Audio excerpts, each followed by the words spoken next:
Sir पर पटवा ढोते ढोते शेरशाहवादी भाइयों को रोते देखा। इस मौजू का बात शायद कि आप लोग समझ गए होंगे। हम इकट्ठा इतने दिन बाद क्यों हुए? मेरा सवाल सिर्फ और सिर्फ आप दोनों से है, रहमान भाई आपसे और मिर्ज़ा भाई आपसे, कि इतने दिन बाद सवाल बड़े लोगों से ही पूछा जाता है। जी जी जी जी, मैं माफ़ी का पात्र हूँ कि अगर कुछ गलती हुई तो माफ़ कर दीजिएगा, मगर आज वो चाहत थी कि आप लोगों के सामने, आप गणमान्य लोगों के सामने कुछ बोलूं। अगर रहनुमा बनते हैं तो हमारी जो दुख है वो भी सुनना आप बड़े लोगों का फर्ज है, क्योंकि हम छोटे हैं। मुबारक मामा एक चीज़ बोला कि हम जब मुसीबत में पड़ते हैं तब आप लोग कहाँ रहते हैं। इतना दिन एक बार होने के बाद शेरशाहवादी एसोसिएशन की मीटिंग, इतना दिन बाद क्यों? एनआरसी, एनपीआर, सीएए गया, लॉकडाउन गई, उसके बाद फिर चुनाव बस आने वाला है और कुछ ना कुछ जरूर होगा। फिर हम एक ड्रामा खींच लिए। ड्रामा मैं ओपनली कहता हूँ, किसी से डरता ना, ड्रामा, ये ड्रामा है। हमें जब बोला गया था लोकसभा चुनाव में कि प्रिंस, सरफराज, कबीर और अमरुल और मजीबुल भाई, जाओ तुम नौजवान, तुम एक योद्धा हो शेरशाहवादियों का, जाओ पूरे प्रखंड में जाओ, सातों प्रखंड में जाके शेरशाहवादियों के इकट्ठा करने की काम करो, ताकि हम लोगों को दिखा सके, हम अपनी यूनिटी दिखा सके, कि हम अपना समुदाय को जमा करके किसी को एहसास दिला सके कि हाँ हम है एक जात, हम एक समुदाय है, हमारी पावर है। हमने किसको, आप लोग क्या बोले थे? आपसे सवाल है आप दोनों से, क्या बोले थे मस्जिद में बैठकर कि शेरशाहवादी एसोसिएशन की मीटिंग होगी, वहां पर नीतीश साहब के पीए वगैरह आए होते, वहां पर पोस्टर और बैनर नहीं लगेगी। मगर आप लोगों ने क्या किया? हमारे साथ धोखा किया, हमें मारते मारते छोड़ा हमारे कौमों ने, इसीलिए कि हम वहां पर झूठ बात बोल के शेरशाहवादी को इकट्ठा करने की काम किए थे। एनआरसी गया, आप लोग नहीं आए, एनपीआर गया, आप लोग नहीं आए, सीएए गया, आप लोग नहीं आए, लॉकडाउन के दरमियान आप लोग चुपचाप बैठे हुए, गरीब जनता भूखे मरता रहा। कम से कम शेरशाहवादी को तो अनाज पहुंचा देते। क्यों आप लोग चुप रहे? क्यों आप लोग खामोश रहे? आज मैं 2-4 पंक्ति गुनगुनाया कि अब शेरशाहवादी भाइयों से क्या मांगोगे? पटवा लोगे या सिंटी लोगे? सर पर पटवा धोते धोते शेरशाहवादी भाइयों को रोते देखा। आप गणमान्य लोग, आप पढ़े लिखे लोग शायद कि समझ गए होंगे कि क्यों मैंने बोला। लॉकडाउन के दरमियान त्राही मची हुई थी, कोई नहीं आया। हाँ, कोई 4 दिन से भूखा, कोई 5 दिन से भूखा, किसी के घर में अनाज नहीं।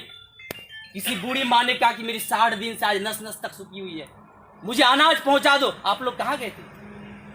रहनुमा बनना इतनी आसान नहीं कि हम शेरशाहवादी सिर्फ यूनिटी के नाम में वोट दे। नहीं, क्यों वोट दे? वोट देने का कारण है, अगर हम आपको भाई बोले, क्यों बोले? कुछ तो कारण होगा, हमदर्दी आपका तो कुछ से होगा। अगर आपको भाई बोलते तो झूठ बाट बोल के एक समुदाय को जमा करना आसान तो है, मगर उसकी खामियाजा कितनी बुरी आप लोग नहीं समझे, अंदाजा भी नहीं समझे हैं। जानते हैं आप लोग शेरशाहवादियों को कितना बेइज्जत किया उस दरमियान। मैं आपको बेइज्जत नहीं कर रहा, आप लोगों को ना, यहाँ पर गणमान्य लोगों को, मगर एक बात है, जो हक है वो बोलूंगा, चाहे मेरे अब्बा जी अगर यहाँ पर आ जाए तो भी सच है। इसीलिए कि आप लोग झूठ बात बोल के एक लोकसभा में इतना भीड़ इकट्ठा कर दिए, और जब मीडिया वाले ने पूछा कि आप किसको वोट करेंगे, खुलेआम हम एमआईएम को वोट करेंगे। मर गए किसका सभा में? जेडीयू के सभा में। कितनी बेइज्जती हुई जब हम दिगल बैंक की सरजमीन पर पधारे। अच्छा, यही है प्रिंस काल सुरजापुरी, तुम ही ना कहा था जी कि शेरशाहवादी एसोसिएशन की मीटिंग हो गई, किसी को खाने मिला, किसी की गाड़ी की पैसा नहीं मिली, क्यों नहीं दे सकते थे आप लोग? जब एक्सीडेंट हुआ, जब यहाँ पर एक्सीडेंट हुआ, अगर आपके कामों में गया था मैंने, तो आपका फर्ज था कि जो एक्सीडेंट हुआ उसको कम से कम देख के जाते। सिर्फ प्रिंस और मुबारक को देख के हो गया आपका? जो गरीब लोग मर रहे थे, जिसका सीने की हड्डी टूट चुकी थी, आप उसको तक देखने, आपको बार बार फोन किया गया कि आप आइए, उस व्यक्ति को देखिए और उसका इलाज का क्या खर्च कम से कम दीजिए। तो मैं गया आपके काम के लिए, और आपने क्या फल दिया? सिर्फ और सिर्फ गाली के सिवा कुछ नहीं। सिर्फ और सिर्फ गाली मिला, उसके अलावा कुछ नहीं। मुझे बोल नहीं दिया, कम से कम 3 मिनट का वक्त दीजिए। गाली के अलावा कुछ नहीं मिला। मगर क्यों उन लोगों को अगर मैं दोबारा लेके जाता, क्या जूते नहीं मारते मुझे? जूते नहीं मारते। और बार बार क्या कि शेरशाहवादी एसोसिएशन, शेरशाहवादी एसोसिएशन क्या मर गई थी इतना दिन? अब क्यों पैदा हुई है शेरशाहवादी एसोसिएशन? शेरशाहवादी सिर्फ यूनिटी के नाम में वोट दे दे, चलिए अमरुल भाई खड़ा हो गया, परवेज भाई खड़ा हो गया और इस्माइल भाई खड़ा हो गया, उसको वोट दे दे झूठे एसोसिएशन के तौर पर। शेरशाहवादी आपका बात क्यों माने? अगर तभी आपका बात मानेगा जब आप उनके कंधे पे कंधा मिला के खड़े होइएगा। हाँ मुबारक, तुम मुसीबत में हो तो तुम्हारे साथ मैं खड़ा हूं।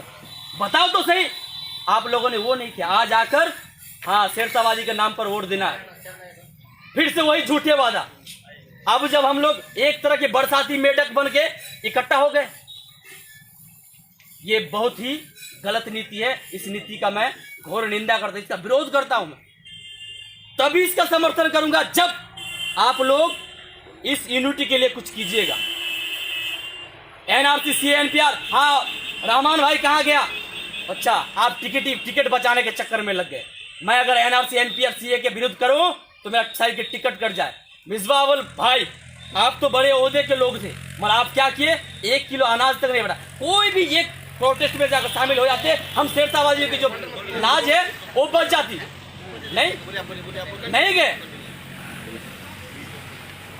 नहीं, बस इतना ही है कि लॉकडाउन के दरमियान भी आप लोगों को देखा नहीं गया। आप लोग बांट सकते थे, कम से कम हम तो मानते कि नहीं जिंदा है हम लोग जिंदा है, मर नहीं गए। मगर हम अपने आप को मुर्दा साबित किए और कुछ नहीं किए। फिर से हम वहां से आके डायरेक्टली शेरशाहवादी एसोसिएशन की मीटिंग, शेरशाहवादी की एसोसिएशन मीटिंग करना है तो पूरे साल भर के अंदर ही कम से कम 5 बार कीजिए, 10 बार कीजिए, 15 बार कीजिए, ताकि शेरशाहवादी जाने। तो कुछ शेरशाहवादी को जब मैंने सुबह बोला तो गालियां दे रहे, अच्छा तुम लोग बड़का नेता बन रहे सुबह सुबह आकर, चलो यहाँ से कुछ शेरशाहवादी मीटिंग ले। तुम लोग क्या किया हम लोगों ने?